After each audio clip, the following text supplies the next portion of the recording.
Good evening, everyone, and welcome to the fourth TFN podcast. It has been a while since we've done one of these, scheduling conflicts and everything else, but the Premier League season has come to an end, and Leicester City have finished on top. Unbelievable underdog story. No one would have predicted this after the season they had last year. Tons of other great talking points from the season. Definitely a Premier League season we're never going to forget. So I'm joined by two people today. I'm joined by Ben, as always. What is going on, guys? My name's Ben. I'm 19 and I'm an Arsenal fan from London. And I am joined by Annie. Hey guys, I'm Anirudh. I'm 21. I'm a United fan. I'm from India. So we will start with Ben. Leicester City. Have your say. It's mental. It's absolutely mental. I remember the Saturday that they lifted a title against Everton, and I was at the pub watching it with my friends, and I just remember that moment that I can't remember who the referee was. Whoever the referee was, he blew the whistle, and I just sat there just like, wow, this has actually just happened in my life, and it's to think about it and to think about the odds at the start of the season. It's preposterous that they've won the league. I honestly think it's absolutely preposterous. People say you will not see anything like this in your life again, and honestly, you will not. It's just absolutely crazy. So, and I'm lost for words. Absolutely lost for words about it. I think that's a good way to put it. Absolutely. And then Annie. So, obviously, Riyad Mahrez, Jamie Vardy, N'Golo Kante, like Wes Morgan, Kasper Schmeichel. They had so many good players who really stepped up this season, won them the title. But how much credit does Claudio Ranieri have to have for turning that team around? Oh, absolutely. Claudio's done an amazing job in Leicester City. From getting that kind of negative vibe when he's managing Greece to being worshipped by the entire Leicester City. It was an unbelievable achievement. He must get the credit, though. He stuck with the same team. He rarely tinkered much with the formation, played the Vardys and the Contes, and Wes Morgan was just a pillar for it. Who would have thought that a club written off and making sure that they sign a manager like Ranieri, who has a bit of a sting with the Premier League, but he took it on the mantle of making sure that Leicester actually finish on top. And, oh my God, yeah, as Ben summed it up, I'm lost for words. Going back to you, Ben, I mean, we can't talk about nothing but Leicester and talk about this Premier League season. Riyad Mahrez, Jamie Vardy, obviously stars of the season, but how important was N'Golo Kante? Because I can't get over how good of a player he is. He's extraordinary, isn't he? He's absolutely extraordinary. I mean, I remember one part of the season. It wasn't too long ago where there was a scare about his fitness and that he pulled his calf in training, and the impact that news had on the Leicester fan base and on the football fan base in general was huge, because you know exactly just how big he has been for Leicester this season. It's just like their season in general. It has been mind-boggling how a player has come from being completely unknown, no one knowing him, to being the most consistent midfielder in the Premier League this year, if you ask me. He has, every single game, he has been running from the first minute to the 90th, not showing any signs of fatigue or fitness problems, nothing like that. And he's just an all-round very good player as well. That's the thing. It's a tremendous player, honestly, tremendous player. And I really hope he stays at Leicester, because they deserve him and he deserves them personally.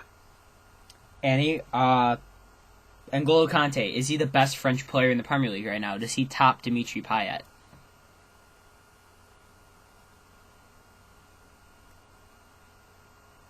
Tough question, really. Actually, I would think that because Leicester won the Premier League, N'Golo Kante maybe the best player, but Dimitri Payet performing that for West Ham is just unbelievable. Free kick after free kick after free kick, those tricks. He's a complete player. He's sad that he's peaked a little late in his career at around 29. I think he's 29 now. But he should be a real good watch, along with N'Golo Kante to France. Comparison-wise, no. I really can't compare them. They're two different players. One has the style, one has the substance. All in all, two really good players in the Premier League. Speaking with West Ham, Ben, we'll move back to you. Finishing 7th in the table, 62 points, one off Southampton for 6th spot, 65 goals scored, 51 against. Very good season to close out the bowling grounds. Moving into the Olympic Stadium, getting European because of Man United winning the FA Cup. West Ham at times, especially early on, looked like they could finish top 4. Why should they be satisfied with 7th? I guess let's word it that way. I really hope I heard you right there. I'm talking about West Ham because I was having a bit of trouble there. But I think West Ham season was very. It's very tricky to say because they've gone well and above what they were expected to go for. You know, they were in the top 6 for most of the season. I think, from what I can remember at least. But they, there was times where they slipped up in very stupid fashion, like the Swansea game at home where they lost 4-1. They hadn't lost at home since August against Bournemouth or Leicester. It was definitely one of those that they played both of them at home around the same time. But to throw away top 6 in the manner they did was very silly. But overall, their season, I think, has been amazing. They are playing very good, fluid, solid football. They defend very well, and they actually attack with a certain amount of spice in it as well. They change it up every time. It goes from one thing then to another with, Andy Carroll coming in as well. Slaven Bilic used Andy Carroll in particular fashion, in very good fashion, sorry. What you'd expect basically. But West Ham season has been very good, but you could definitely tell when they're missing key players that they have struggled. That's what they need to work on. And that's one thing I think Bilic will 100% smash in the summer. He will rid that completely rid of it.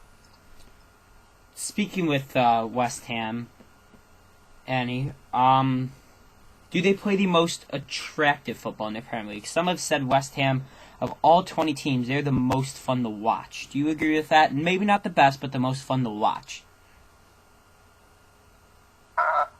Actually, that's a really good question. Actually was at Farewell on TV, and 5 minutes I was like, oh, why am I not supposed to see somebody West Ham? But coming back to the football,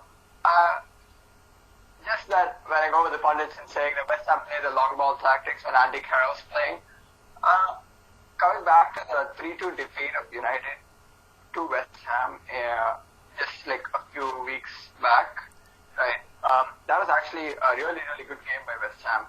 They pressured us for the ball. They pressured United on all fronts. Attack, defense, and Dimitri Payet. And the defenders actually run the show for me. Or suppose they don't play the most attractive football according to me, but Dimitri Payet just makes them tick 24/7. I mean, he's just what a machine. What a signing, West Ham. They should keep him. If they don't play Carroll, they actually play pretty good football with Sako up front. But if they do play with Andy Carroll, then they play with Carroll's strength. That's something that we don't see in other clubs when you play a big giant up front. I'm just saying the case of Liverpool where they have Ben Deke, but they don't play their strength. They don't play the long ball tactics, something that is actually scrutinized by a lot of people. But West Ham used to do amazing. The answer to your question, I really don't think that they play the most pretty football, but they actually play the football that matters. Okay, I can respect that.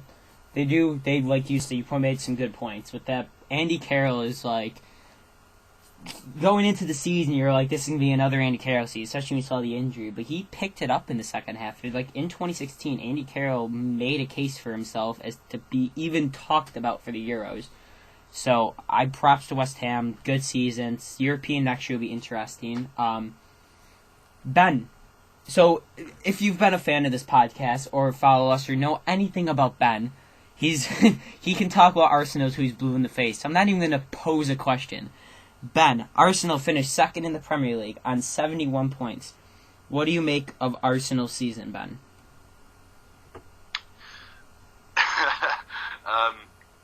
Same old story, isn't it? It's the same old story.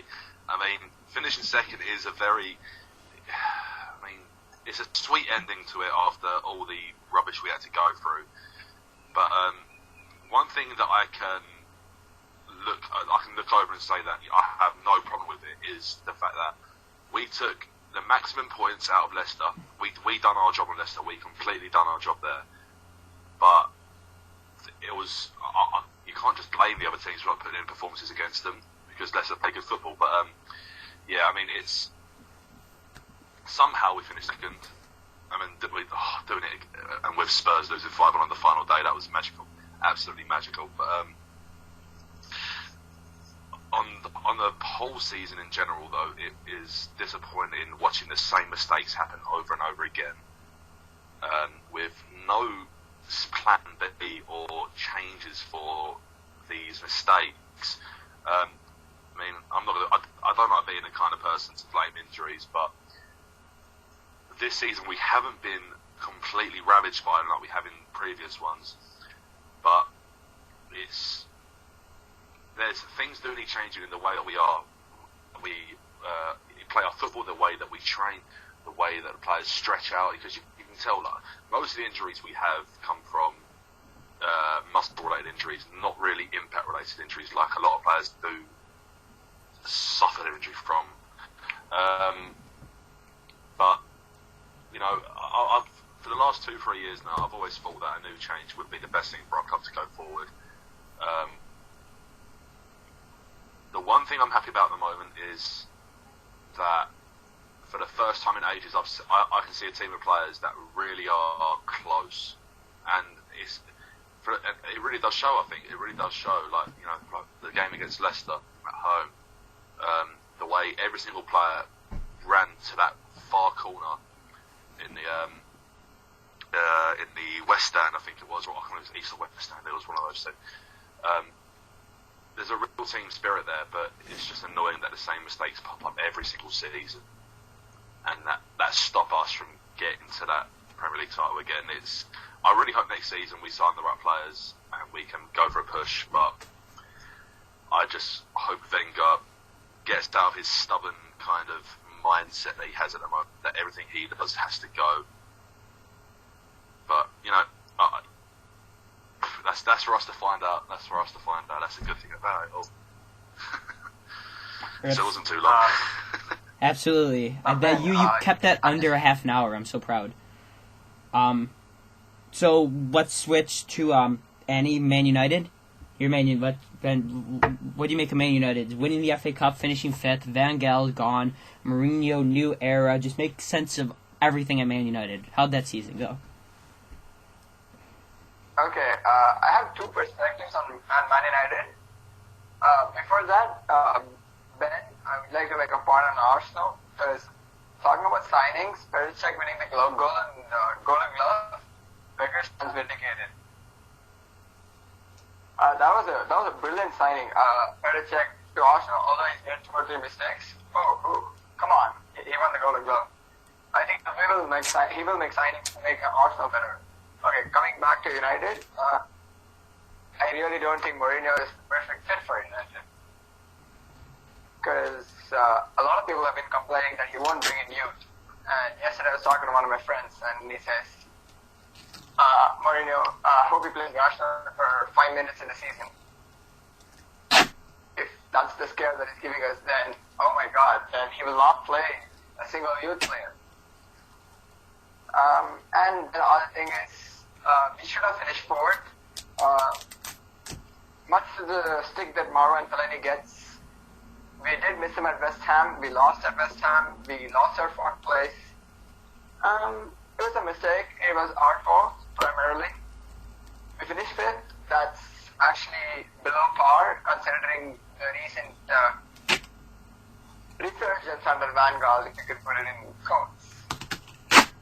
Okay, Fifth place, maybe good, maybe bad. In some, we should have won the league. In others, having spent over 250 million, fifth place is not good enough. But according to me, Luke Shaw's injury just damaged the morale, or just make sure the morale is zero for the entire season. I hope once Luke Shaw's back and Mourinho era both coinciding at the same time, I hope it's really a good start for United.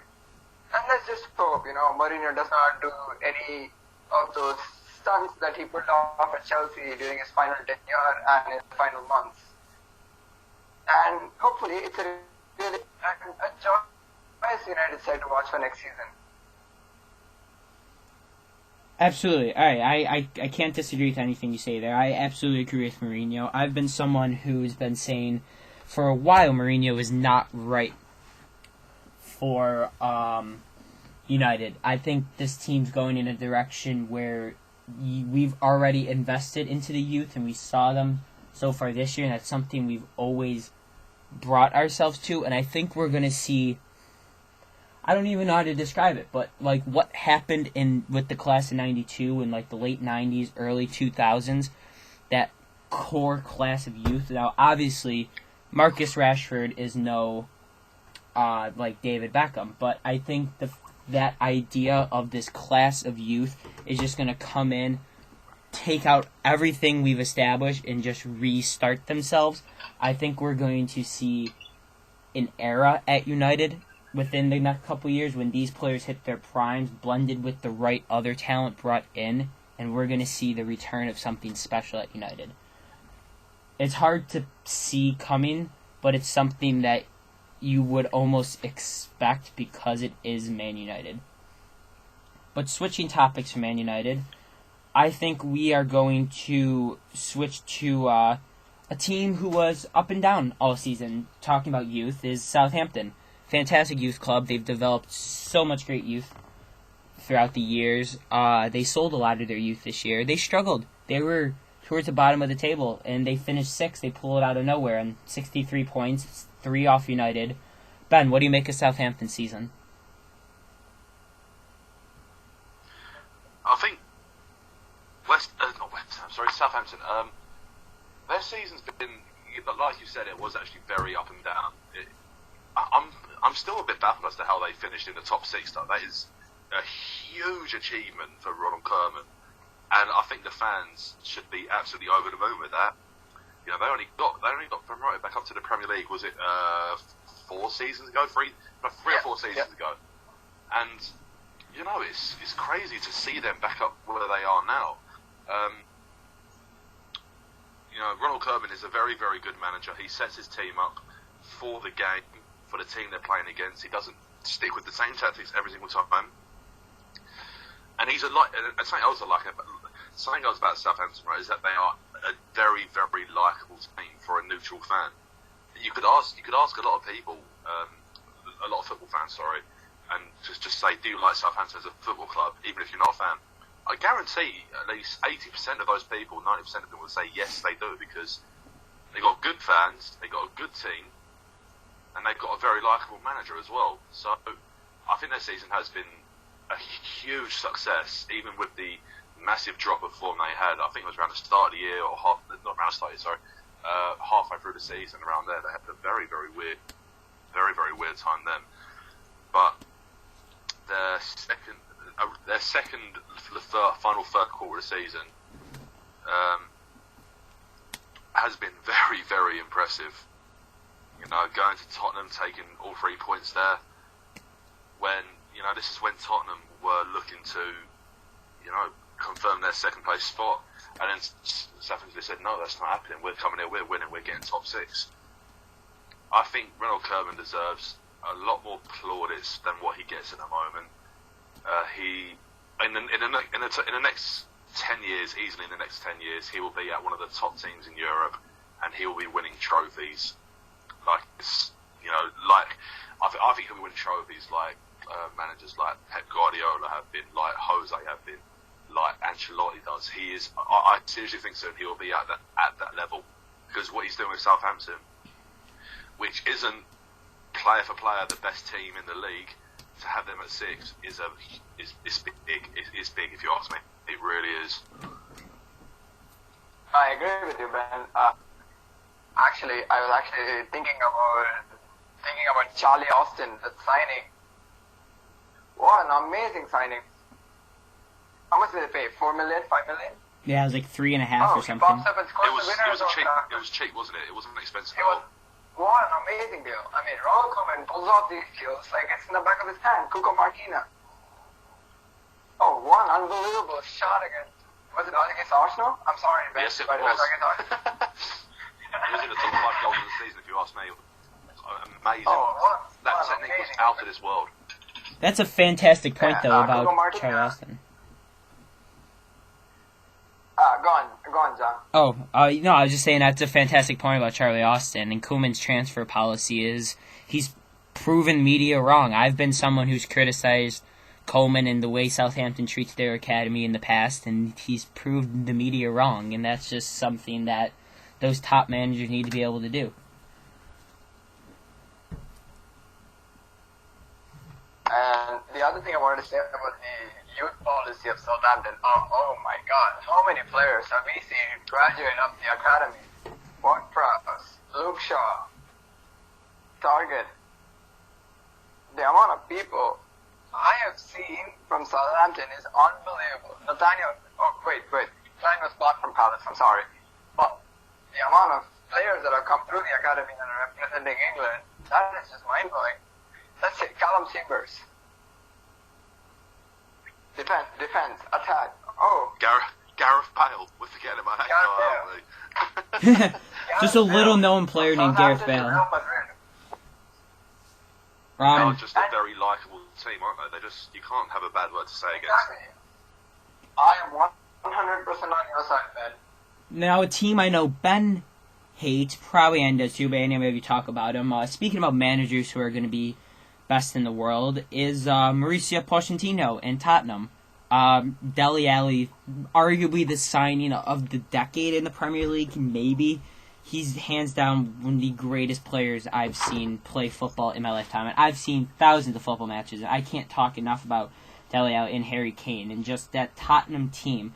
The fact that they didn't win the Premier League, I'm glad they lost it only to Leicester. If they would have lost it to Arsenal or anyone else, I would have been highly disappointed. Because Tottenham played sensationally this season. How did they do it, Annie? For the first time, I remember saying this a couple of months ago, and I will always stick by it whilst Pochettino's there. Tottenham, for the first time in about 20 years, have a proper team who work for each other, work for the team, work for the manager, and for the fans. At the moment, they are combined as one, and as one they work perfectly. I think he has got such a perfect team there at the moment in the way of technical ability, strength, physique, everything just goes well for them at the moment, and you can tell because it's just the results they get in, the clean sheets they get in. They had the best goal difference this season, didn't they? And I'm not surprised. Harry Kane banging in 25 goals, Ali popping in with about 11, 12, 13 around there, I thought it was. Every single player in that Tottenham side that have, consistent play throughout the whole season has been, it angers me to say it, they have been nothing short of spectacular. And, it does anger me to say it because, for his whole career, Danny Rose hasn't been a very good player. And, that's pretty much a proven thing. But this season, he has been amazing. It's crazy, and Pochettino has brought in the perfect mentality for that team, and it's the way they defend. I love the way they defend. I always it's like what Klopp does: packs of three, chasing the team down, cutting all space down for the team to just lump the ball. It's good to watch. It's organised football, and they attack with ferociousness as well. They really go for it, and they will never give up until they get that goal. And Harry Kane, there's nothing much you can say about him. He needs 3 chances in the game, and he'll score. Easy, he'll score. He's so consistent. He's such a consistent player. Absolutely. At the moment, I think I sound like a Spurs fan. Bloody hell. Yeah, you better watch yourself, Ben. No, I don't know if you'll agree with me, but I think Pochettino's squad rotation has been unbelievable this season. Because the fullback, He's a cool guy. I love him. He's a cool guy as well. He's so humble. well, yeah, exactly. The last defeat to Newcastle was just so unexpected. Oh yeah. And if you notice Pochettino's interview, he was about to break down. He He was. was just so humble. He really loves Tottenham. I think he's found a club he wants to stay at. He wants to win at Tottenham. He knows this is his chance. He's got the team.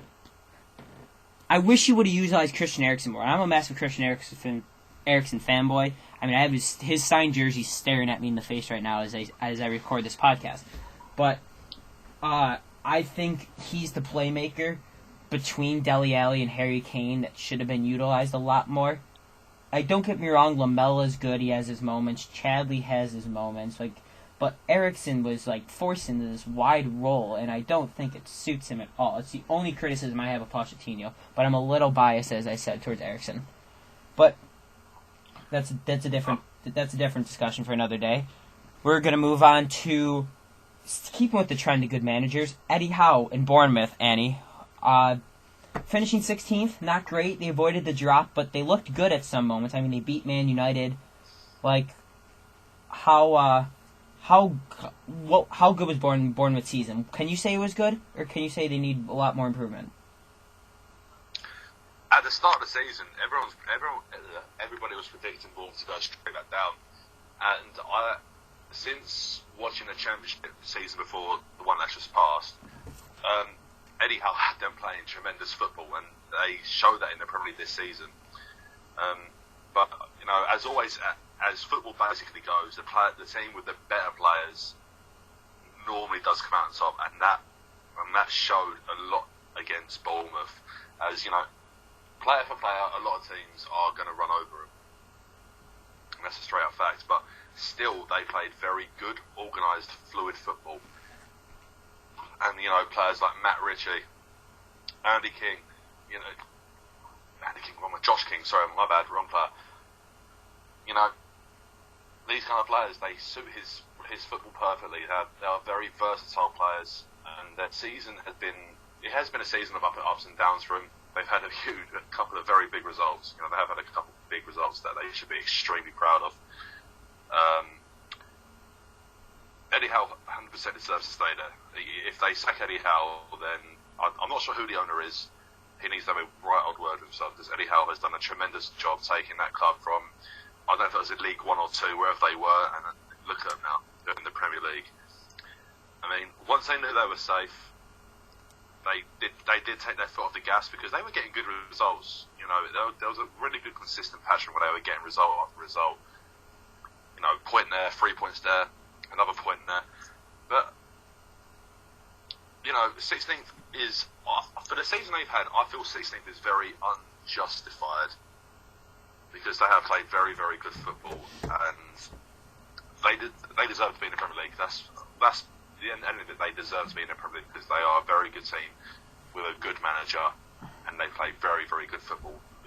There's teams above them that have played worse football this season. I think they've somehow ended up above them. I think Bournemouth are like Southampton too. It's like the way you can just talk about them. Is they're one of those teams you can't have anything against. It's Bournemouth. Everyone loves Eddie Howe. Everyone loves I don't know. They're one of those stories where you just love Bournemouth, and I think that helps make it. You want to make yourself believe that they deserve to be in the Premier League. Don't get me wrong, they played sensationally this season, but at times they did look like a champion. Norwich and Villa looked better than them at certain moments of the season. And that's depressing, I'm even saying that. Well, Bournemouth, Burnley, aren't they? Sean Dyche and Burnley were never hated. People actually felt sad that Burnley were going down. And Eddie Howe and Bournemouth remind me that, in the football they play, they want fans to believe that, Bournemouth are a team of Premier League quality. And Eddie Howe, as Ben just mentioned, done a fantastic job at Bournemouth. From League 2 to Premier League. Wow. Unbelievable. Absolutely. And the signings. I mean, Tommy Hilfiger, unheard names, make sure that they beat Man United on a given day is just a phenomenal achievement, if you ask me. Well, sticking with you, Annie, we're going to want to talk about Newcastle. Relegated, first of the three teams relegated. What went wrong with Newcastle this season? Everyone thought they'd have a good season. They had made some good signings. Just why didn't it click for Newcastle? Oh, well, you have to make a reference here, but I don't know, a lot of people will disagree with me or even hit me.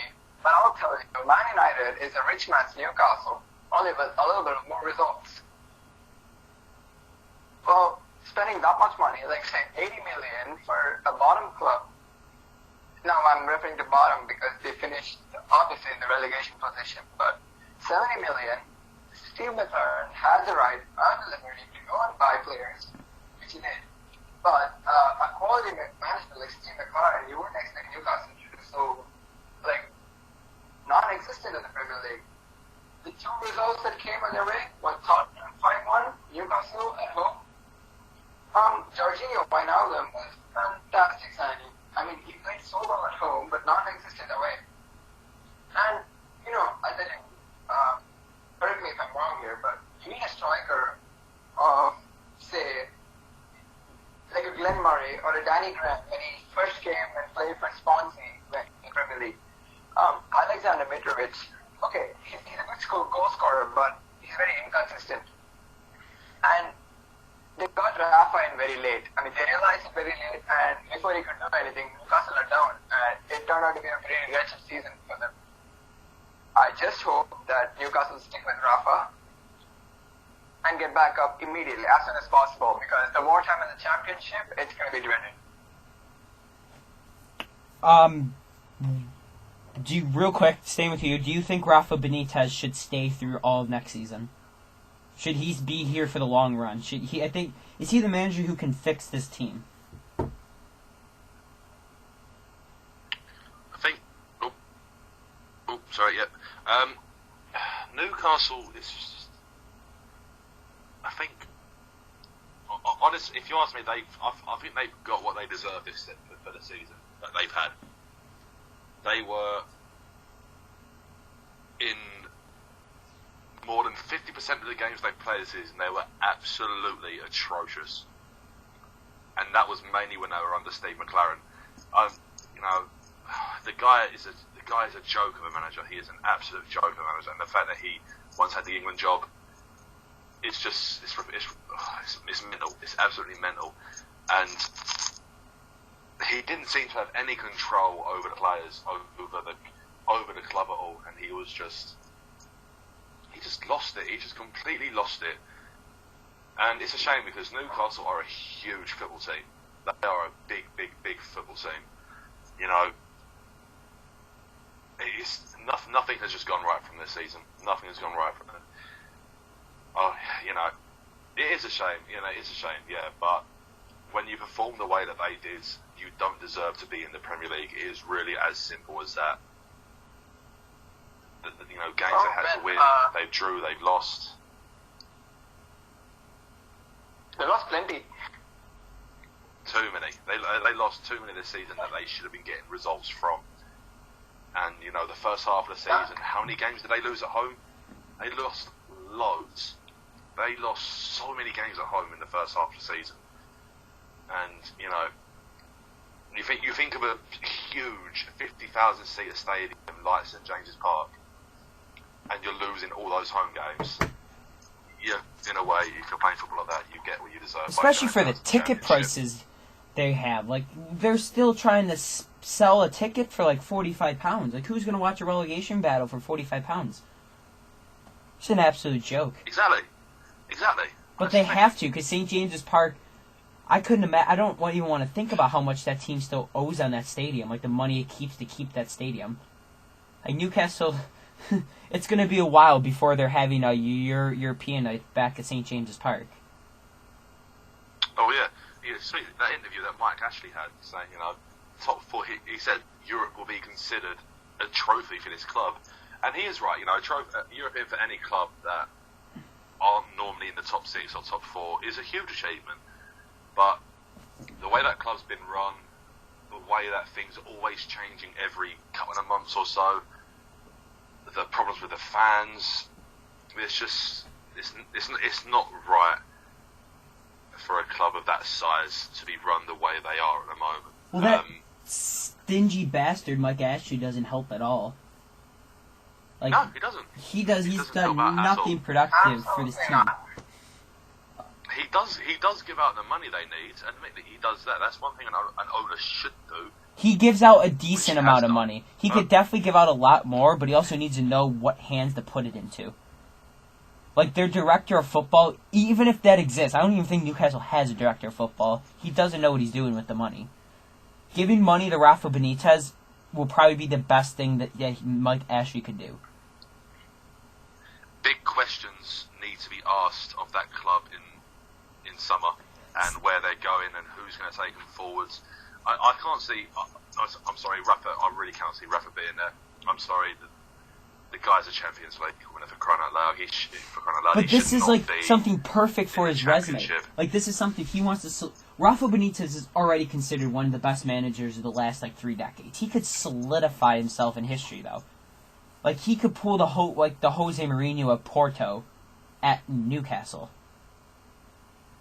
Like, he's got the finances. He's got the finances. Like, if Rafa Benitez goes to that squad, gets rid of everyone except for the youth and a few experienced players to fill the gaps, and then just starts developing from the championship, gets their way up, and by the time 2 seasons from now, when these 21-year-olds are 24 and prime, they'll be competing for Europe, and I solely think that's possible, but I don't think that's the direction that club's going to go, unfortunately, but it easily could if they knew what they were doing. That's how I look at Newcastle United. Oh, well, that's actually a really good point. But as I said, Rafa Benitez will not probably stay at Newcastle, given that he managed some of Europe's top clubs. I'm talking about Europe. The Valencia of 2000s, or the Napolis, or the Inter Milan, Chelsea, Liverpool. It's and insane. then if he has to manage in the Championship, I really doubt it. If I was him, I wouldn't take a chance. But yeah, as you said, he can actually develop. He has he should be trusted with that resume that you just read off. He should be able to do this. This is a project that he should be able to take the reins at. But I don't think the club wants it. It's sad, but I don't think the club wants it. And, but moving along from Newcastle, because I can talk about Newcastle forever.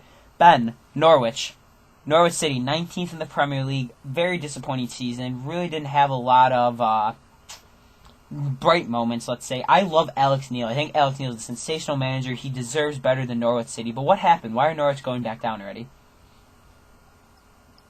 Yeah, I mean, I agree with that. Neil is a very, very good manager. Ever since I was watching the Championship last season, I saw him on it. He's a guy who gives players a lot of motivation. 19th is Norwich are a team who have always struggled when they got into the Premier League. They haven't really solidified a place in the Premier League. And that's been the story for them in the past 6, 7 years. They've been up and down, up and down, up and down. But they've never really come into the Premier League and blown everyone away like Watford have, like Bournemouth have this season. They haven't quite done that ever, really, I'd say. I think 19th is probably a bit unfair for them, because I don't think they were the second worst team in the league this season. But I guess it's football, really, isn't it?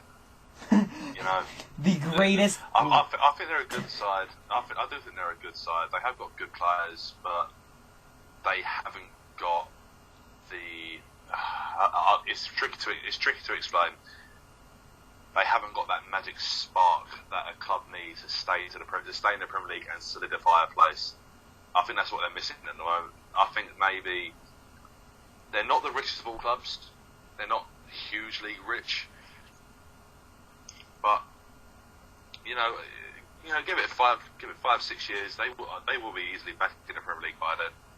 They may have gone up again and down again. You never know. But I think sooner or later they will get it right when they get into the Premier League. They will get it right because they've got good fan base. It's a very town-like club. It's a very city-like club. I feel like they're like Hull City in a lot of ways. I think that's Hull City's same issue. Like they'll probably be up again next year. Hull City will probably going to be up again next season, but I have a feeling they're going to go right back down. I feel like Steve Bruce is a good manager. They've got they've got the support. They've got the talent. They have the stadium. They have the right moments, but I think just there's something they're just missing, but they can't put their finger on it. It is unlucky for him. It really is unlucky. That's the thing. You know, I guess that's the way the cookie crumbles, I'd say.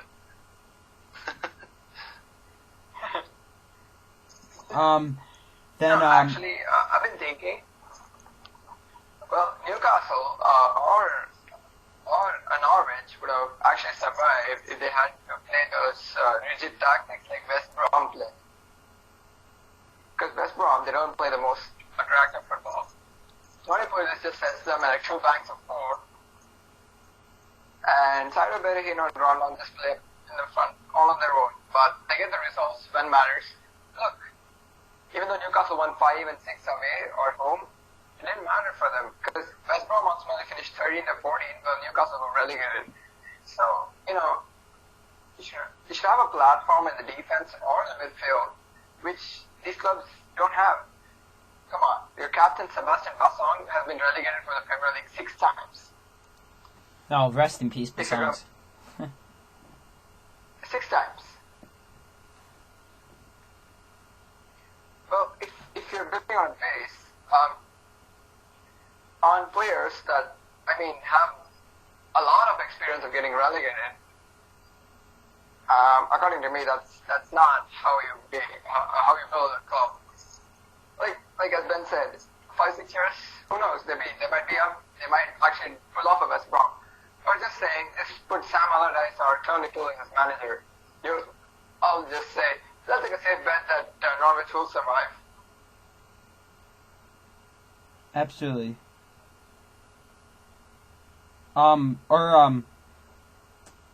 Right before you said something earlier about that made me think of it is Sean Dyche and Burnley. What were you saying about Sean Dyche and Burnley?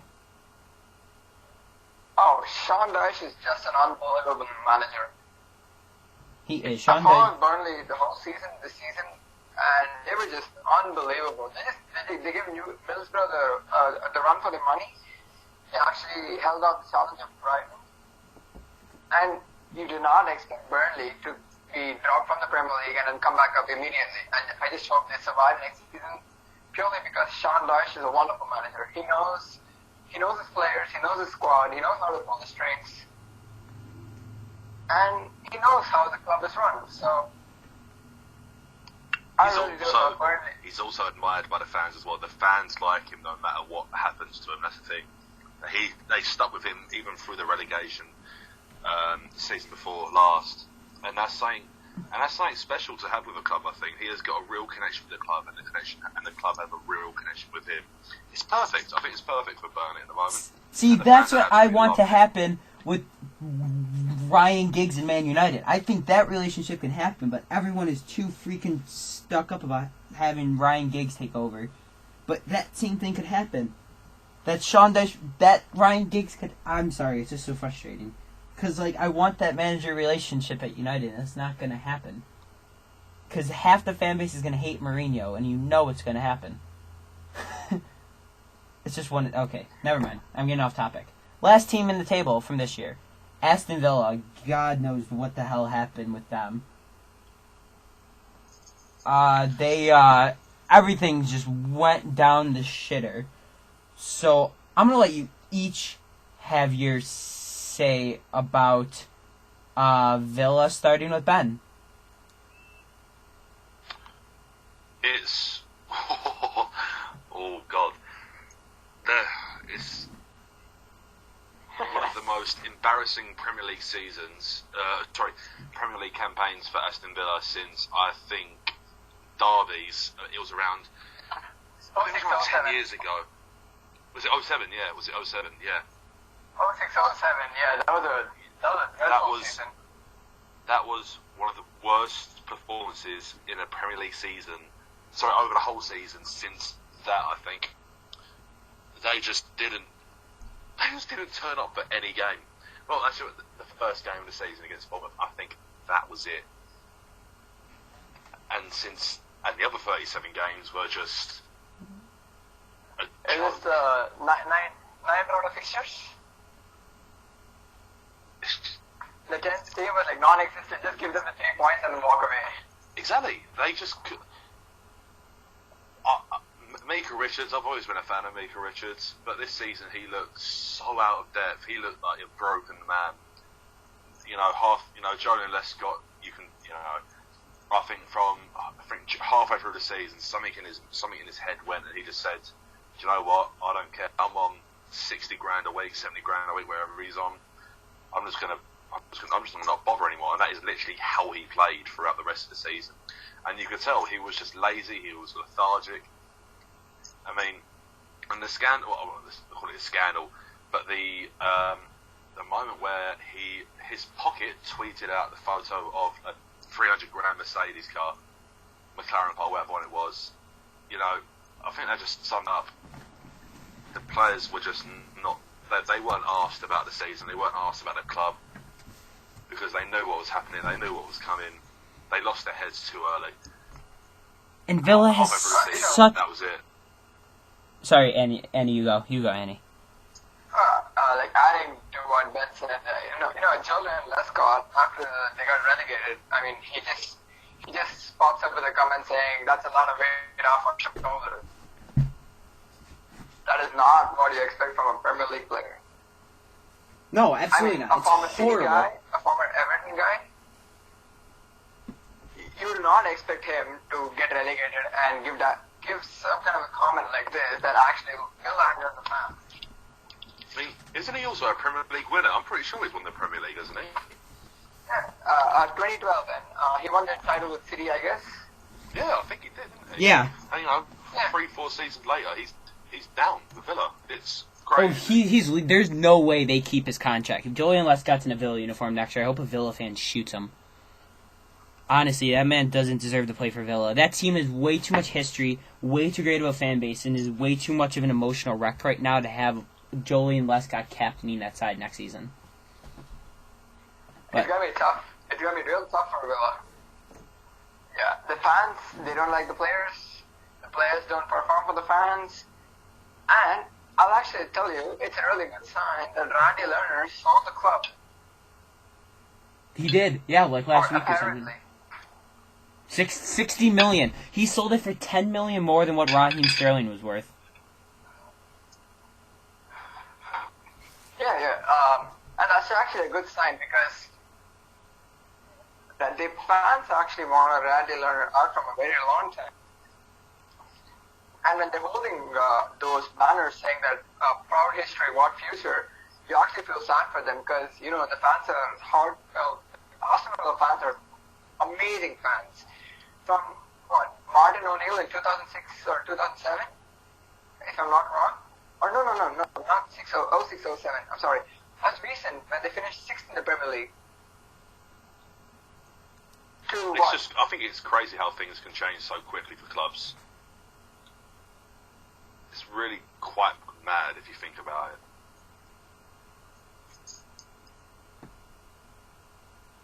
I agree. It's just ridiculous.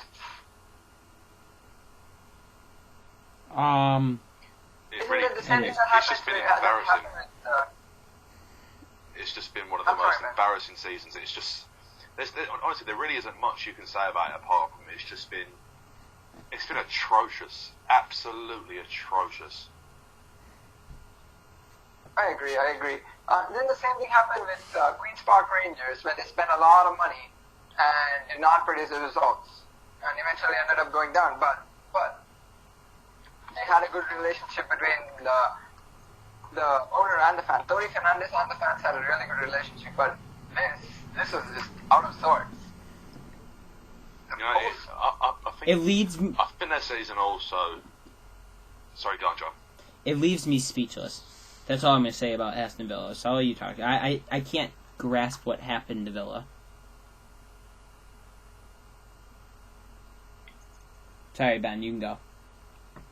Oh, sorry. I mean, like, you know, a lot of people. You know, it's one of the biggest statements in football. It's not just a game about physicality and strength.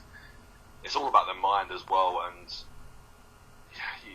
you just knew halfway through the season when they had, I don't know, was it 6 or 7 points, that their minds were just already going. There were some results where teams were just walking the ball past players, and then the players who had the ball put past them, they'll just turn around and walk back. The team turned into, it got very toxic between the fans and the players, and it shouldn't do that. That shouldn't happen. I mean, with Mika Richards arguing with fans after, I can't remember what game it was.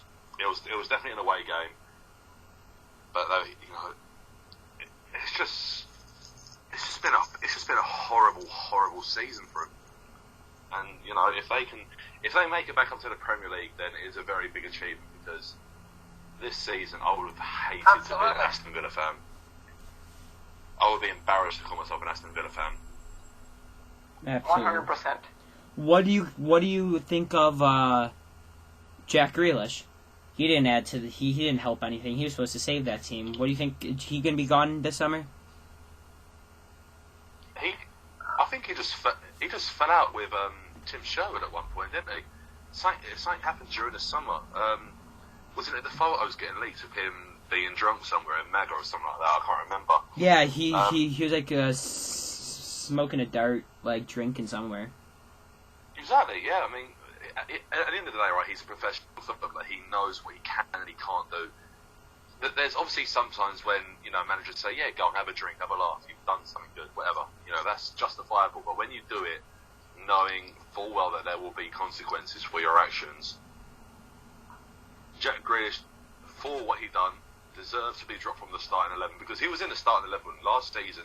He was crucial to them getting to the FA Cup final. He was very crucial to them, and this season he has been he's been nowhere to be seen.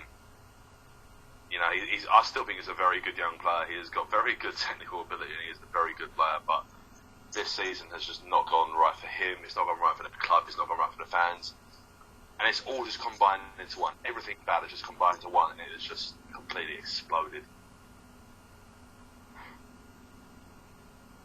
I can't agree anymore. I guess it's frustrating. That's just how, like, looking at this Premier League season, this is where it ended at, is how the top team leaves you speechless and the bottom team leaves you speechless. I can't remember the last Premier League season where something's done that, where both, like, the top and the bottom left you speechless.